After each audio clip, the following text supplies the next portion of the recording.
We are excited to have everyone here with us this evening and joining us for one of our Art Talk Lives with our award winners from the Southern Watercolor exhibition that is on display at Gadsden Arts Center Museum. I'm Angie Berry. I'm the curator at Gadsden Arts Center, and with me tonight is Anissa Ford, Education Director, and she is going to be the brains behind all the tech. So if you have any questions, message her. No, just kidding. So we are so excited that you all are here today. Again, we're keeping everybody muted for now, and auto captioning is available if you click the CC live transcript button at the bottom of your screen. And we just want to welcome everybody, and I think Anissa was going to do a little poll, and because we wanted to find out where everyone was from. Where are you joining us from today? We love to see where our folks who are visiting us to come in and chat are from. So I think you just click on that thing, and I guess I should probably do that, huh? That's fun. I know our guest artists here will have so many out of states clicked there. That's great. Looks like we got a lot from our area. Is it showing you the results? Mm-hmm. Okay, cool. Nice. Yeah, lots from our area, some from Northeast Florida, and then some from out of state. Well, thank you guys for letting us know where you're joining us from today. I'll go ahead and close that for us.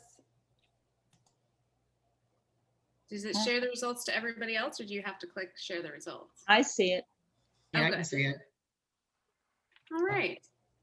Well, again, I'm Angie Berry, and I just want to welcome all of you to our Art Talk Live with the award winners from the Southern Watercolor Society Exhibition. The exhibition's been on display at the museum for a little while now, and if you're in the area and have seen it, that's wonderful. And if you haven't, I hope you'll be able to come by and see it in person. It's just a really beautiful show, the quality of artists and art that has been in this exhibition was just so exciting for us to see at Gadsden Arts. So, and it's on view through June 19th, so you've got a little bit of time. I also wanted to let you know that this video is being recorded and will be available on our website and YouTube channel sometime next week. And so in case you know somebody who missed it or you want to share it again, please feel free to share that with everyone. So I want to thank our sponsors for this exhibition. This is a wonderful exhibition. We loved working with the Southern Watercolor Society. We've done that before. We're excited to do it again. And this is just, again, an exhibition of wonderful and amazing watercolors and watercolorists working in the Southeast. And it's so fascinating to see all of the different types of water media being used, the subject matter. And I know the juror, David R. Smith, had a really tough time selecting the work for the show and then naming the award winners. And we're talking to the top award winners today, but there's a slew of awards that are given out, and they're on our website as well. And if you're interested in any of the artists, I've linked to their websites on our website if there's a person you want to get to know a little bit more. But at least we'll get to know some tonight. It's always fun for us to get to talk to artists, as we get so excited to kind of learn and hear straight from the artists. And one of the things we'll discuss tonight is the artwork that was given the award and why the juror selected it, and also some of their other body of work, and we'll show you examples of that as well. And I think I'll probably go ahead and get started if we're good with that. All right, let me get my things. So first, we're going to start with the bronze award winner, Larry Hughes. This is his work, A Walk in the Park. And the juror, David R. Smith, selected this for the bronze award because he really felt this tangible sense of space and light. And he was amazed by the use of subtle hues. It's, kind of a limited color palette in terms of what you're looking at, and to be able to create this sense of grandeur and light and space within the piece. I think David said he wanted to walk right into it, and it's really captivating to see this work, and again, gives you this sense of grandeur. So Larry. My first question for you is, you spent a lot of time in the Western United States, areas like California, and how do you think these experiences have shaped your work? Well, I grew up in the West, so that's home, even though I live in Memphis right now. So growing up in childhood, in fact, I see my dad at, um, on the call right now, and they used to cart us around to national parks and state parks, and so it's kind of indigenous in my blood, I guess, going back to childhood. So that's where I just continue to reconnect with the land, spend a lot of time hiking, spent a lot of time in my previous profession as a geophysicist all over the Western United States. So you might say it's a love of the land. Well, and I see that, you work in plein air. So which means you work in outside when you're kind of in the space painting. How does the process of working from observation inform your kind of larger studio paintings? Yeah, I've been blessed with the opportunity to do artist in residencies at 5 national parks and 1 monument. And that gives a lot of time living in the park, working for 2 to 6 weeks continuously. And that allows me to get on the trails early in the morning. Everybody on this call knows about the golden hour, probably, the first crack of dawn and the late afternoon when the light is raking across the land. And that allows me to get out there and do that. So plein air is really important to me for really 2 reasons. One is it allows you to get the color notes and the forms and the way the light strikes things and build up those visual memories and make notes if necessary. I usually do plein air painting, about a 9x12 or something like that on the spot. So on the surface, that gives you the connection to the paint. And when you get back in the studio, you're able to refer to those notes. But there's a deeper thing where you're developing a connection with the landscape, the moment, the way it feels, the bugs flying in your paint, the bear that comes out of the woods right behind you. Whatever happens, happens. And that's the plein air experience. And one of the great things about it is you're living the moment, and you build up an emotional response as well as an artistic response to it. So when you get back in the studio, it helps propel you through. I remember how that felt. I remember how hot that day was, or the cool spring, or the people I was talking to at the park that came by, and so forth. So locking all that together really helps you back in the studio, I think. Well, I think you can really see that with your work, the kind of some of the kind of a little bit more forced perspectives, just in the use of colors. I think definitely lends it to a very emotional kind of output, as opposed to just here's what I saw and just an observation. I think you're definitely, you can feel that emotional connection that you have with the work, and that's really interesting for you to say that. Now, you've painted at many locations and parks all over the U.S. Which parks are kind of the most standouts to you, and why? Wow, which child is my favorite? In my case, I have 1 child, so that's an easy answer. Oh, well. It's the standard answer is it's whichever park I'm in or thinking about at the moment. They all have their unique character, but one of my favorite places is the Grand Canyon, because I just have a long history with the canyon. Zion is spectacular. It's unbelievable.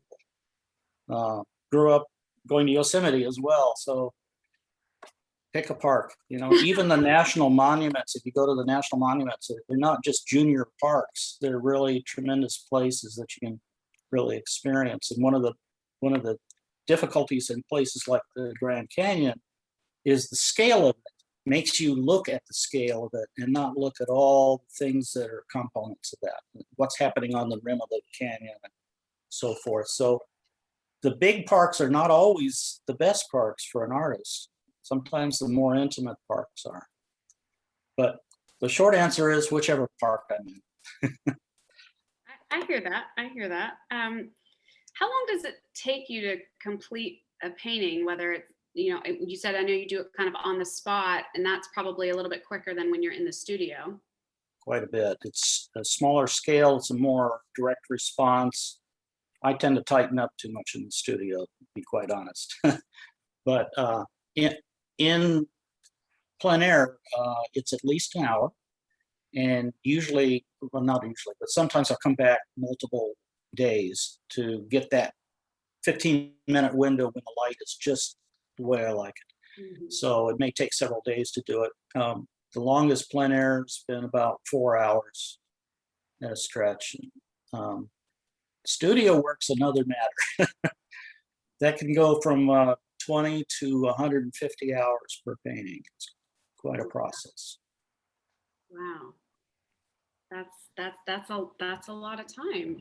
And then are you traveling and kind of, I'm just curious about timing. So do you go and kind of have a trip and then you have all of those plein air pieces and bring them back, and then later they kind of develop as you kind of are Yeah. harkening back to them? Mhm. And Yeah, then I grab I usually do about 15 or 20 plein airs, about 5 of which are good, and the rest of them are just note-taking. I regard them as note-taking. Then come back and I'll do the designs in pencil, Mhm. trying to get, flow, rhythm, and all the things that we look for, and then decide which ones to do. So right now I have about 75 designs that are begging to be done. Wow. It's kind of overwhelming. Well, then you always have kind of a well to go to, I guess, to, Mhm. not gonna Absolutely. People who ask, what should I paint? I think, wow, I can't imagine having that. Um, just one more question. Which artists inspire you? I think we could start with the artists on this call. Mm. You know, the award winners are just phenomenal. The ones that did not get awards are phenomenal. This is really a good show. I just got the catalog the other day. Mhm. And, Wyeth and Soroya, the usual gang, Sargent.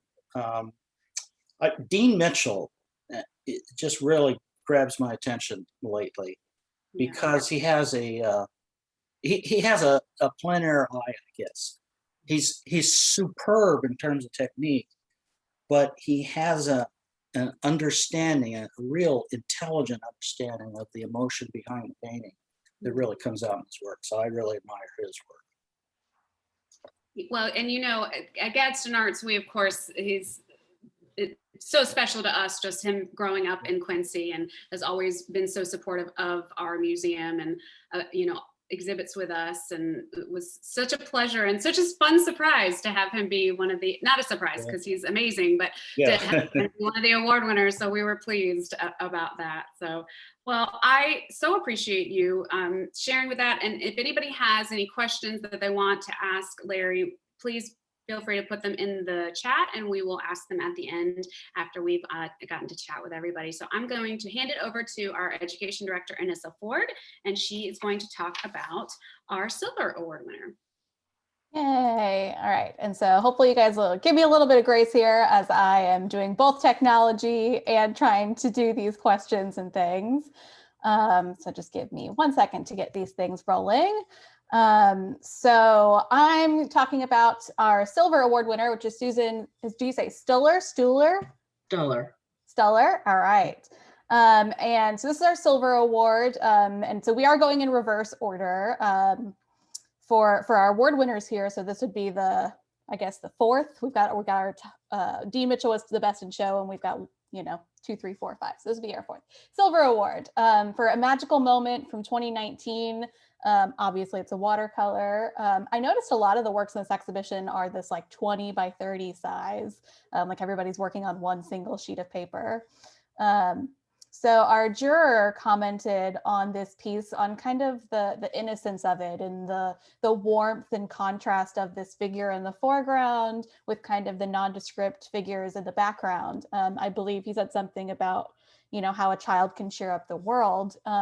So my first question would be, you know, this moment's really wonderful. Can you talk about what attracted you to this image? Was this from an event in your life?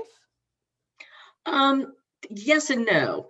I have a grandson that I adore who started on the bubble thing when he was 2 or 3 and you couldn't go anywhere without him doing the bubbles and the bubbles and the bubbles, and they drove us all insane. But then the pictures that came from that were absolutely fabulous. And then whenever I could find anybody else with the bubbles, then I would kind of shoot and do. And then I would just kind of hold them a while because I thought, I don't know if I can tackle that. How am I going to do that? And it took me a little bit of time to figure it out. And it was a lot more complicated than I thought. It looks very complicated. You know, bubbles are a reflective surface, so naturally difficult. Do you want to talk about painting the bubbles? Even my students thought I was a little on the crazy side when I brought in. The drawing part took probably the longest, and figuring out the values and then realizing I didn't have to be so literal with everything. And then that made it become a little bit more fun. For a while, I was just really obsessed with the bubble shapes and everything else. And then I started saying, well, they're not really all round and they can do this and they can do that. And then it kind of took on a life of its own. Yeah, and you've got some of the bubbles that look like they're the bubble stuck to other bubbles, the way that bubbles do. And it really does feel like this very magical kind of scene. So you said the drawing took a while. How long overall would you say this piece took? Well, I mean, once I get in the studio, I can work for forever. So it's once I get the concept and the value study all figured out, that takes me a little bit longer. Then the drawing process will take me a day or two just to kind of figure that out. And once I get it on the watercolor paper and I start rolling along, other than, you know, regular life getting in the way, usually, and especially if I get a full weekend of painting, which is just like wonderful, I can knock one out in a week or two, but that's literally all day, a lot of days. Really well, and I feel like a lot of watercolor artists, you know, one of the things with watercolor is it needs to dry. So how do you kind of, you know, incorporate the fact that you've got to wait for layers to dry to work on it? I'm a very organized watercolor artist. So I figure out what I need to get accomplished for that day. So if something's got to dry, that's my time to go to the grocery store or work in my yard and get a little break from it and then come back and do some more glazing. Or when you work on a full sheet, you've always got some place that's dry that you can work on versus, I don't like painting little. I mean, I would rather die than paint like a 16 by 20. I just can't move that like that. I need bigger space. Yeah. So when I look at this piece, let me see if I can pull it up again so everybody can see it. There's something about, and I know the juror said this, about this kind of contrast between the warmth of our figure here with like the yellow, orange, kind of, I guess, a raincoat and rain hat maybe. Raincoat. And then the figures in the background. I know our curator kind of thought that these figures in the background are almost ominous. You know, they're all in blacks and grays. Did you kind of create that, Yes and no. The photograph had a lot that I took had a lot to do with that. But then I purposely kind of muted everything out so that the raincoat person could really pop forward. Every year I kind of pick something in my work that I want to work on. And this particular time it happened to be really watching my color palette and having more of a warm, cool kind of push-pull. So it just depends. This year I'm trying to work on better designs. Every year I pick something I think I have a weakness at and say, let's stress this, no matter what the subject matter is. Let's work on this year. So the warm, cool was kind of for this one. That was. I can really see that in the piece. And even just in the way you have like the warm and cool on the bubbles themselves as well, how that's kind of catching the light. let me see. So I have a couple more images of your work, and a lot of your work seems to have, I guess, this narrative to it. This kind of narrative element to it. What role do you feel like storytelling plays in your paintings? A lot. It's when I first started painting years ago, I was just trying to learn the medium, and it was more of a recording this whatever it was. If it had a red shirt, I made it a red shirt. If it did this, it did that. I just simply was just trying to learn how to paint. Now I'd like to have more emotion or a little bit of some thought-provoking things that people will stop and say, wonder what she means by that. Like the one with the cards, it's my daughter Jamie that was like, you're gonna make me do this. I said, no, I'm just gonna use your face and you won't realize what I'm putting around it. So it just sometimes the concept develops and I'll go, well, can I do that? What would it look like? Let's think through this. And they just kind of take a life of their own on many different levels. Mm-hmm. How do you choose, you've got the figurative places, you've got kind of interior spaces, how do you decide what's the important part to paint there? If I've worked in a series for a while on something, then I will pick something different. I might do some more city kind of scenes with some people and some things like that, just to kind of give myself a break from doing too many portraits or or too many, like as my mother calls them, crazy paintings, that she doesn't get with the cards and the things. So of course now I'm back to the cards and the things, but that just happens to be right now. I was doing bar scenes for a while, but then of course pandemic came and there were no more bars open, so that kind of shut down my my photography for some of that, because that was kind of fun, watching the people interact and seeing if I could get a decent shot and stuff. So just kind of depends on what the mood is at the moment. Truly. So we've got just a couple minutes for you left. So I'm going to close with the same that Angie asked. What are some artists that inspire you? Well, I'm kind of following Larry with some of the people on the panel, because I've admired Chris for like many, many years, as well as Dean Mitchell.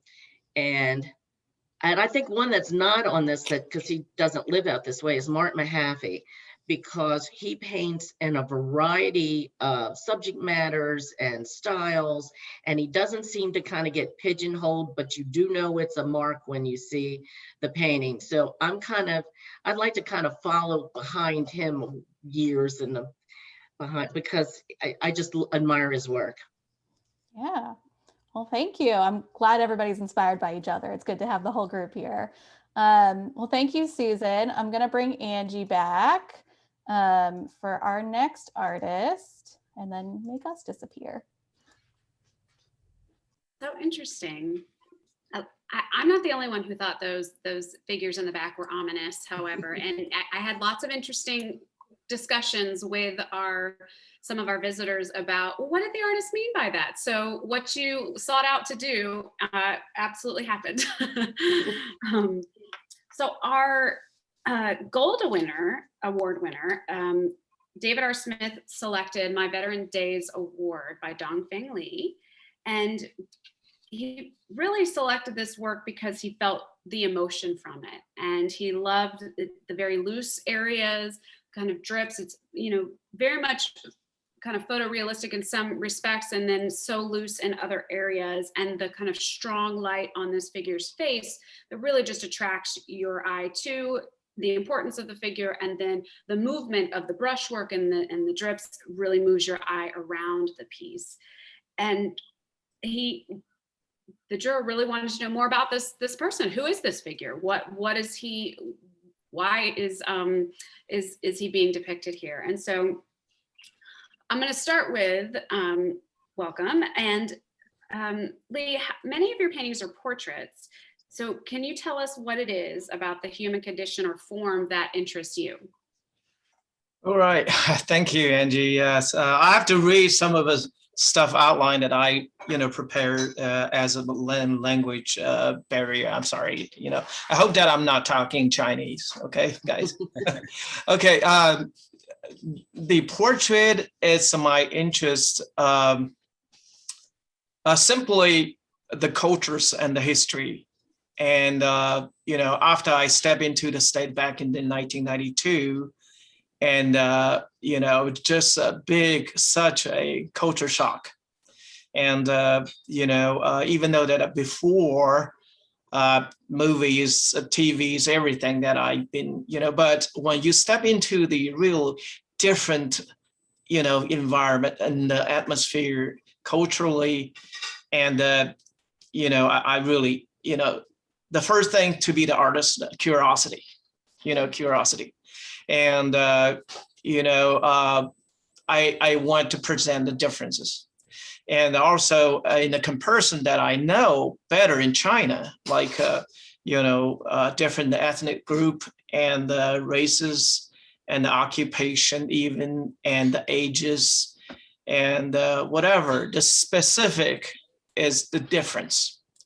That's really, aroused the, my interest, and also present the uniqueness. And so that's my, how I start with the portrait and the figure.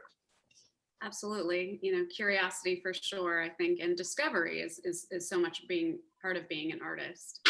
And I know you're a professor at Moorhead in Kentucky. And so how has your work influenced your teaching, or vice versa, your teaching influenced your work? Yes, that's really, I'm teaching painting drawing. And I think that, to keep your art active. And I think, oh, by the way, I have to talk about it this way. I'm not really self-molded person. It's a funny thing that one of my artist friends told me, oh, I can't wait to get, sit in front of my easel. Oh my God, I just feel very ashamed myself. I will say I cannot wait to sit in front of my computer, my TV to watch the sports. I have to crank my, energy for like 2 or 3 days to get everything really done. And then, okay, I think I have to paint, because of the deadline. So that's probably why. And the second thing that the student will ask you about the technically and politically everything, involved with the art. So how you're going to explain to the student? You have to keep your knowledge, cutting edge knowledge and updated knowledge, and both in the tech or in the, concept. So that's really helped me to, direct my class, my student. And in the reverse, I think that I absorb a lot of nutrition from those shows, those artists, that's really helped me. So simply, can you understand my English? Absolutely. Okay. And I appreciate. I hope I'm talking Chinese. And I told my student, anytime if I can see some curiosity from your eye, I will ask you, am I talking Chinese? You just tell me that yes or no, and I have to explain. I'm sorry, I try my best. You're doing, perfect. And, I'm always amazed at people who can have English as a second language. So you're doing awesome. Oh, thank you. Thank you. I appreciate your honesty about that. It's hard, because being an artist is hard, and that it takes a lot of energy and a lot of creative energy, and to have to, kind of get up your energy to get painting is interesting. It is. Yeah. How do you select your subjects? Are they these people that like, for instance, the man in the painting that won the award? Are they people that or? Yes, like what I said, I'm interested in differences. I wanted to see it in comparison. What I noted in China, like the coal mine, the first one, coal miners, And a coincidence that my hometown, it's a top #1 coal industry in China. And when I got a job here in Kentucky, and I know that's Kentucky, everybody probably knows the coal mine industry it's one of the biggest industries and the biggest economy. I mean, it's booming in Kentucky, but now it's really declining. It's going down. So I know pretty well about the coal miners in China, and I want to see what is different, because coal miners in China, it's the toughest occupation. And every year they'll have like incidences, a lot of people dying because of a safety issue. But I want to see what is the coal miners here. So I wrote about like application for my creative research project and for the grant and for the to the university. And I got it. So I travel a lot in the probably 4 or 5 months, to the different coal mines. And some of the, coal mines almost closed, and they were closed. And, I have to talk with the coal miners. I have to, take the photographs and did some like sketches. Especially I kind of talk to them and to understand how the life of a coal miners here in Kentucky compares to what I knew, in China.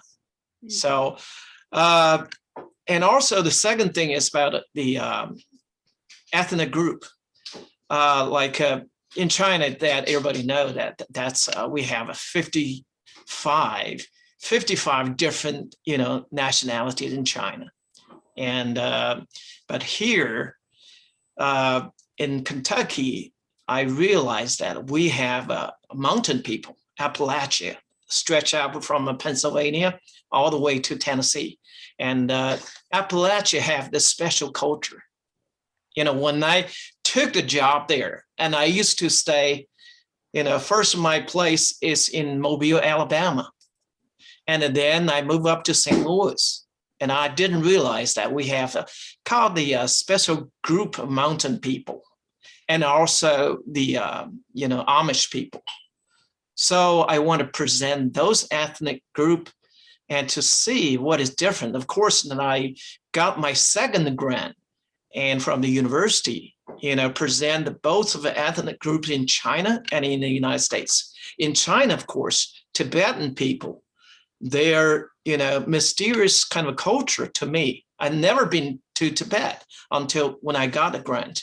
So I traveled to Tibet back in 2017, and I knew at least something about Tibetan people, and so I presented both. I made my one-man show, present the mountain people, Amish people, and of course the occupation as well, like what I said, coal miners. And so am I answering questions? I think you really kind of captured the essence of a lot of these folks. And, I know the juror, as well as many of us who viewed the piece that won the award, want to know more, but also feel like you kind of know this person as well. Yeah. That's special. Yes, exactly. And he's our non-traditional student. And, but it's really destroying my stereotype of, Vietnam veteran. The stereotype is I absorbed from like movies, and those people like bachelor poor after they retire from the military. And actually I met one of the, Vietnam veterans back in 2012 when I got another a grant to paint street people, and I visit the street people in St. Louis along the Mississippi River, and there's a guy, kind of a leader, and he is the Vietnam veteran, but he's a street people. I mean, so long hair, white, silver long hair. And, but this guy has really destroyed that that impression, because he is very, very good at the photography. And yet he is a bachelor. I mean, and he took himself, and I can tell the kind of little faded color jacket and the pants and a little dusted cap, still fall into my, my kind of impression of, Vietnam veterans. But I just, the one of the day, back into 2018, I believe. And we have like a yearly annual show, and he participated, and he won the first award of a photography. And so, but, he just kept asking me, because I'm the, curator. And so asking me, where's the check? I'm sorry. And I can tell, something. But when I walked back to my office that morning, I saw, morning sunshine touched him, and the silver hair and the little kind of faded color jacket, everything is such a nice, like a subject.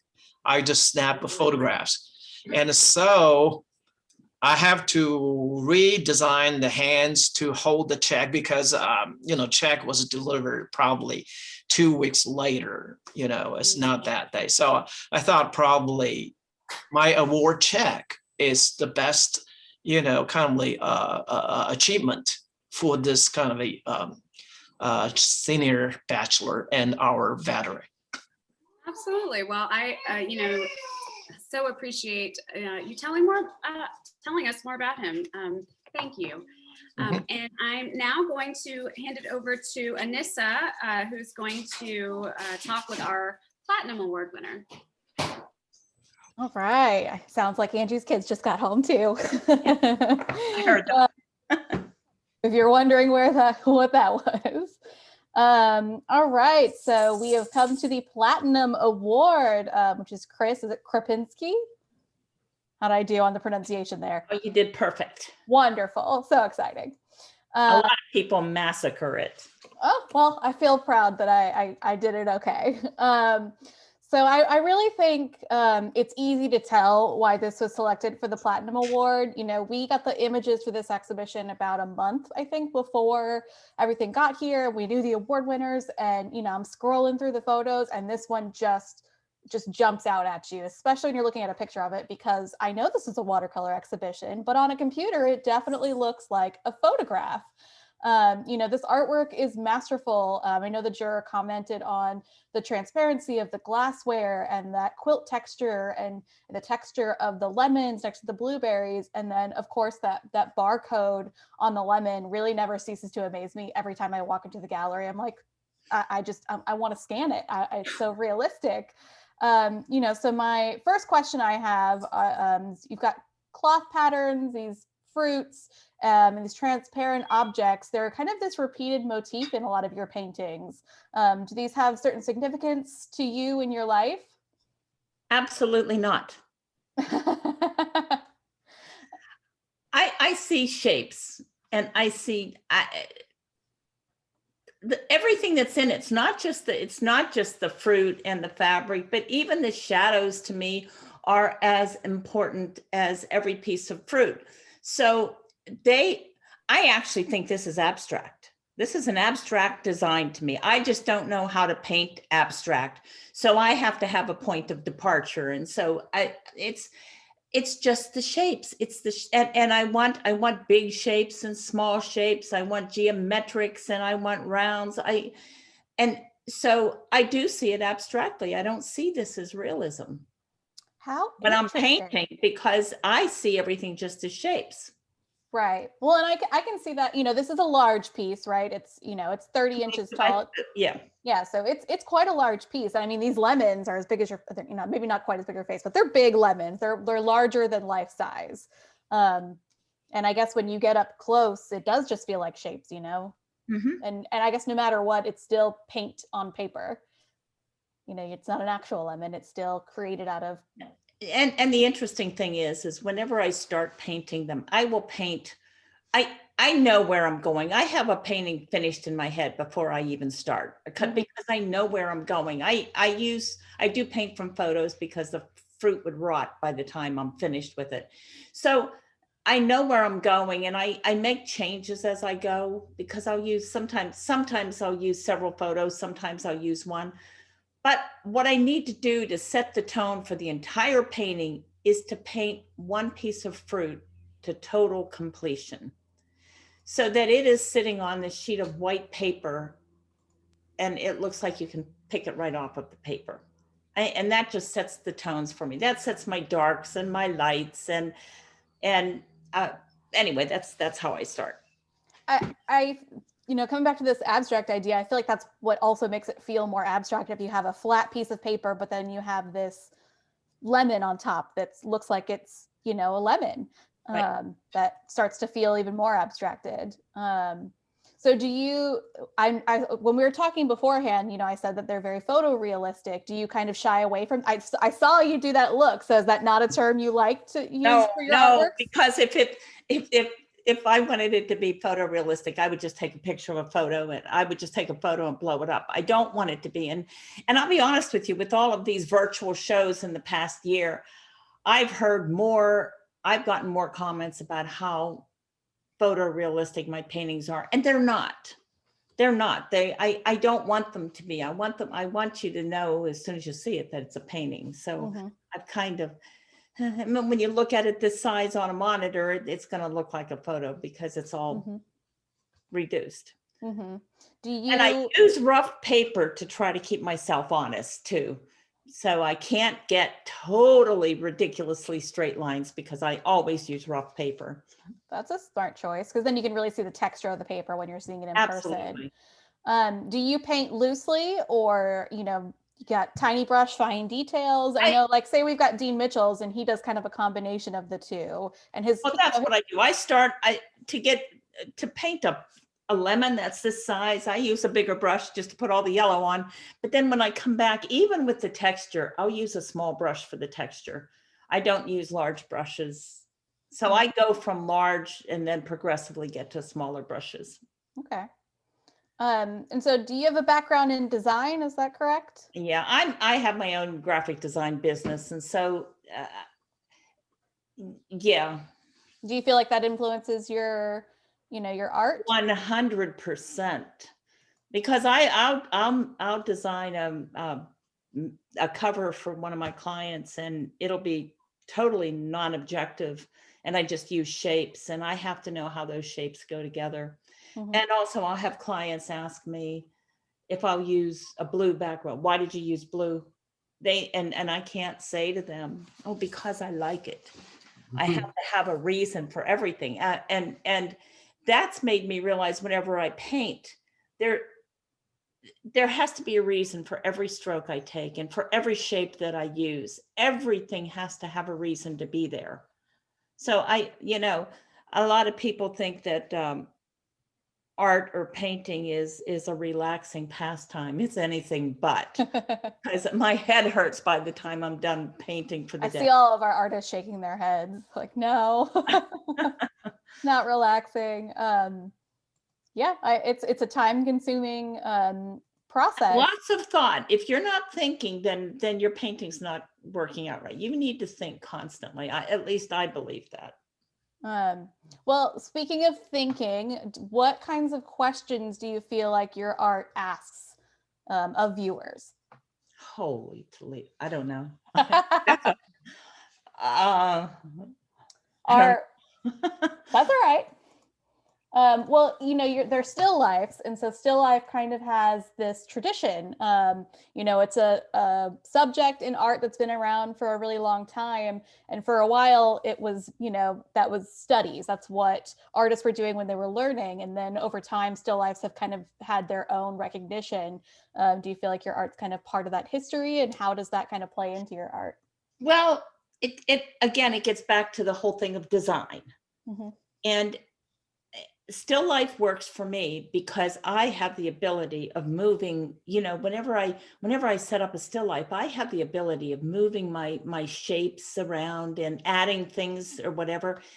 If I did that to landscapes, those trees are really hard to move, so I just like still life because it accomplishes what I want to do. It allows me, again, to paint my abstracts. But I know that still life has the history of, it's kind of like a moment in time and things decay and whatever. I don't even think that way.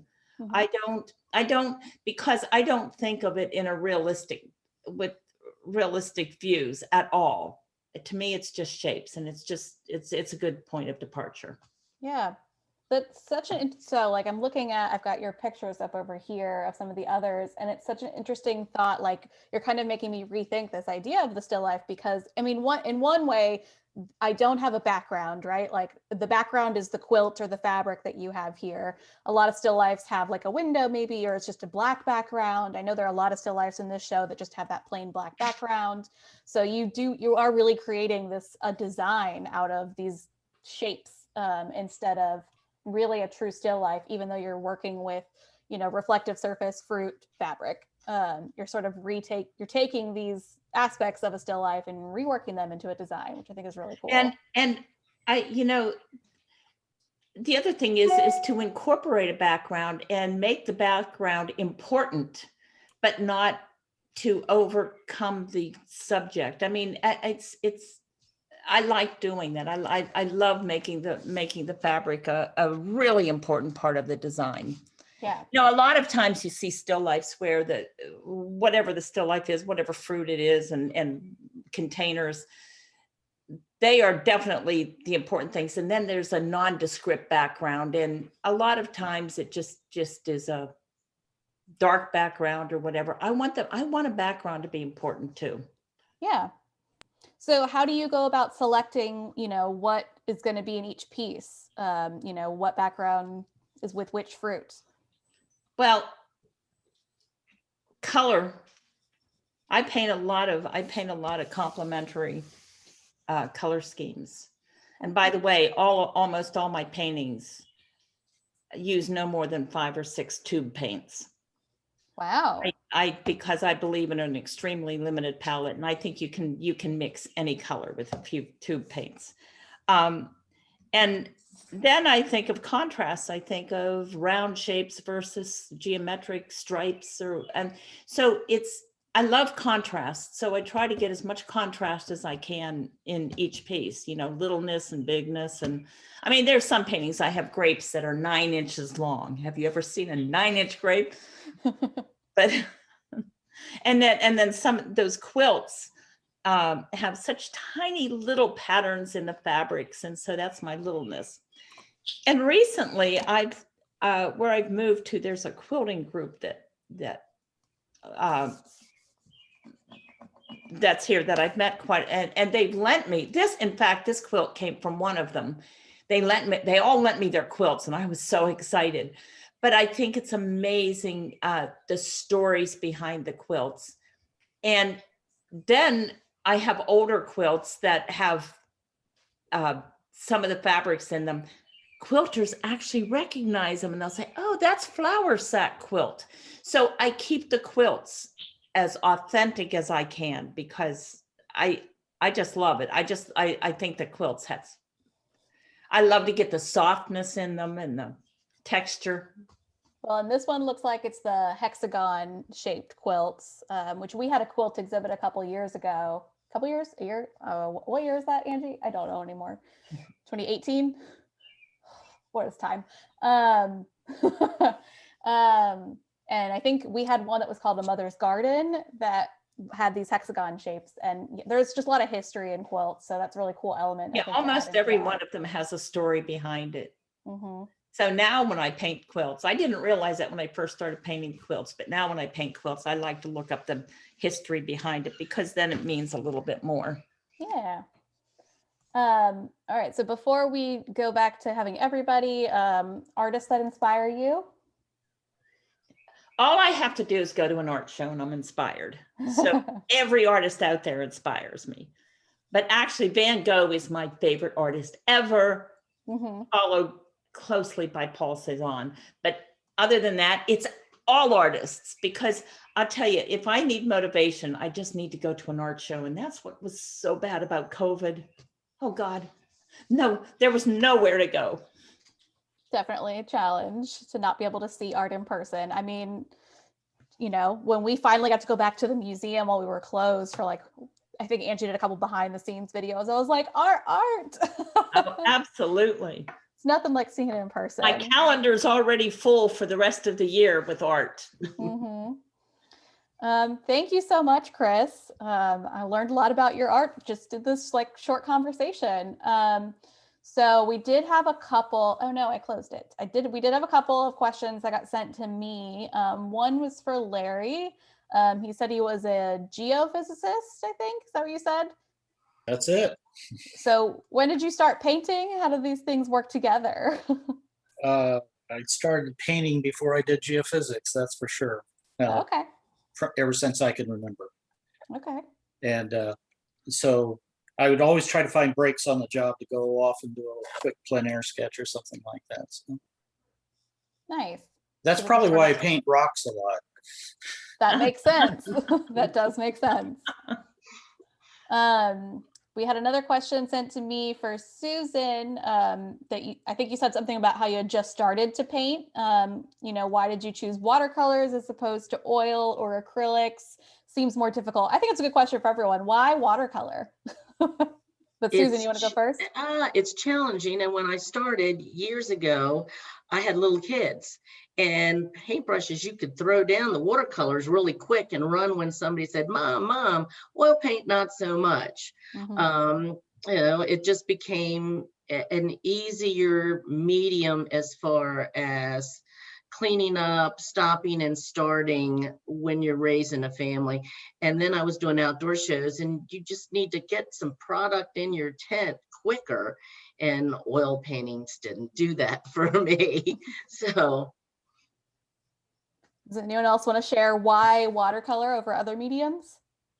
I kind of echo Susan, because when I first started painting watercolor, I used to paint oils. Then I had 3 little kids, and I was so there. I didn't want the chemicals around. I didn't want fingerprints all over my walls. And so then I just started painting with watercolor, and I just never looked back. I just think watercolor gives you so much that you just can't get with any other medium. Mhm. I mean, I can paint a lemon with 13 or 14 glazes and have every color show through. In the end, you've got such depth of color that I don't think you can get anywhere else. Larry or Lee, any thoughts on why watercolor? Me? Oh, sorry. There's just a story that back in the 2008, I think a 7 or 8, I painted my watercolor, and I tried to participate in the show, but it got rejected. And then I just aroused my kind of a energy, and I want because there's some membership for the Watercolor Society, or I thought probably I need to make a goal. And this is a way, like what I said, I'm a laid back person, and to kind of push myself, meet the deadline to participate and to view the people's art. So that's very good. And then starting from the 2008, and my first piece is jewelry in the AWS, and I was just keep working on the watercolor. And of course, I still have to teach oil, and if that's a part of my job, I have to teach oil painting 1 all the way to graduate courses. So but watercolor, it's just amazing. And plus I learned a lot. And I was not very good at watercolor before, and very acquainted to touch that water until like 2007 or something. I started to, and I really love that.